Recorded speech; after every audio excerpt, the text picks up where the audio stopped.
Hi there, I'm Jamie Pedersen. I'm just about to begin my 9th year in the state legislature, my 2nd year in the Senate. Very proud to represent the 43rd Legislative District in Seattle, which includes the neighborhoods from downtown Capitol Hill out to Madison Park, up through Montlake and East Lake and South Lake Union, and then the University District, Wallingford, Fremont, Phinney Ridge, and parts of Green Lake and Ravenna.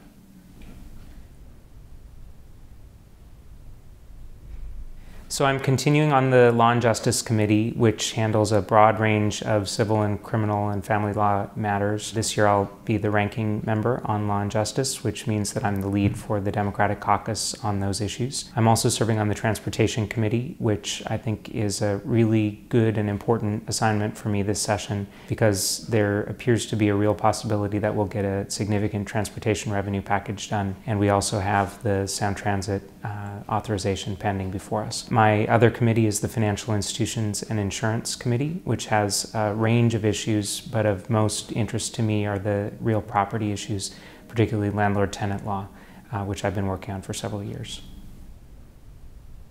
So our primary responsibility and the most important thing in front of us is to figure out how to provide ample funding for K-12 education. As a parent of a Seattle Public Schools child, and with 3 more who will be starting this fall, I know the challenges that the schools are facing with inadequate resources, both in terms of operating funds and in terms of capital for their buildings. Our #1 job set forth for us by the Constitution is to figure out how to provide more funding, and the Supreme Court has challenged us in that way as well. The courts have also established a need for us to make greater investments in mental health services for our people, and so we'll be looking at significant investments that will increase the quality of the services that are available to people who are suffering with mental health issues.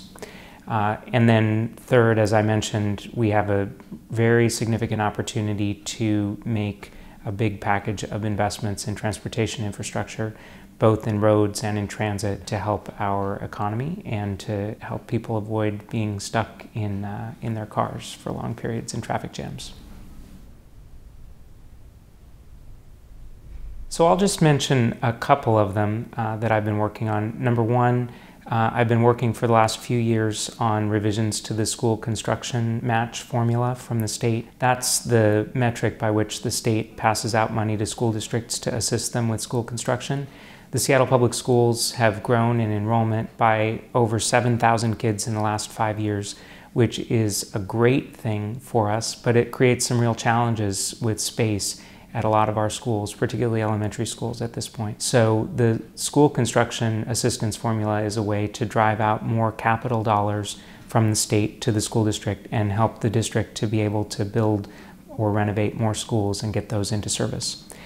The other bill that I've been very interested in the last couple of weeks is a bipartisan proposal to amend the state constitution and provide that initiatives, whether they want to cut taxes or increase state services, will need to balance fiscally.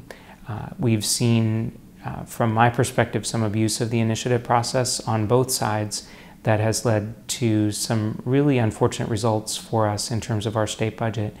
And I think that this is a change that the voters are ready for, that will treat them like adults who can be trusted to make the kinds of trade-offs that are inherent in any sort of fiscal decisions for the state. So we have a group of 38 senators who have signed on as co-sponsors for the amendment, and we're beginning that conversation. One great thing about the legislative process is that there's an opportunity for everyone to participate in that and for us to make changes and perfect the proposal before it goes out to the voters for approval, I hope, this fall.